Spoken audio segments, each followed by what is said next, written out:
नाशिक शहरातील सर्वच रस्त्यांची अक्षरशः चाळण झाली आहे। महापालिकेकडून खड्डे बुजवण्यासाठी खडी आणि माती टाकून तात्पुरती मलमपट्टी करण्यात आली आहे। पावसामुळे माती वाहून गेल्यामुळे खड्डे पुन्हा जैसे थेच आहेत। शहरातील खड्डे बुजवण्यासाठी आतापर्यंत 17 कोटी खर्च केल्याचा पालिकेचा दावा आहे।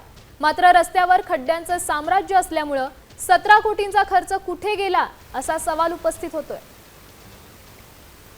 मी आता नाशिकच्या अंबड सातपूर लिंक रोडवर आहे आणि या ठिकाणी जर आपण बघितले तर किती मोठ्या प्रमाणात रस्त्यांवर खड्डे पडलेत याचं हे सगळे दृश्य आपल्याला बघायला मिळतात। अगदी भले मोठमोठे खड्डे या सगळ्या रस्त्यावर आपल्याला ठिकठिकाणी पडलेले बघायला मिळतात। खरं तर रस्ते दुरुस्तीवर महापालिकेने 17 कोटी रुपये खर्च केल्याचा दावा करण्यात आलेला आहे। मात्र रस्त्यांवरच्या खड्ड्यांची ही परिस्थिती पाहिली तर 17 कोटी रुपयांचा खर्च नेमका कुठे झाला असा प्रश्न पडावा अशी परिस्थिती आहे। मी आता तुम्हाला दाखवतो, हा एक मोठा खड्डा आहे, पलीकडे दुसरा एक खड्डा आहे, हा तिसरा खड्डा, समोर चौथा खड्डा, असा अगदी एवढ्या छोट्या पॅचमध्येच आपल्याला ठिकठिकाणी मोठमोठे खड्डे पडलेले रस्त्यावर बघायला मिळतील। पावसाळा सुरू झाला की अशाच पद्धतीने नाशिक शहरातल्या रस्त्यांची खड्ड्यांमुळे दरवर्षी चाळण होत असते। कॅमेरामन प्रवीण काळबांडेसह अभिजित सोनवणे, साम टीव्ही, नाशिक।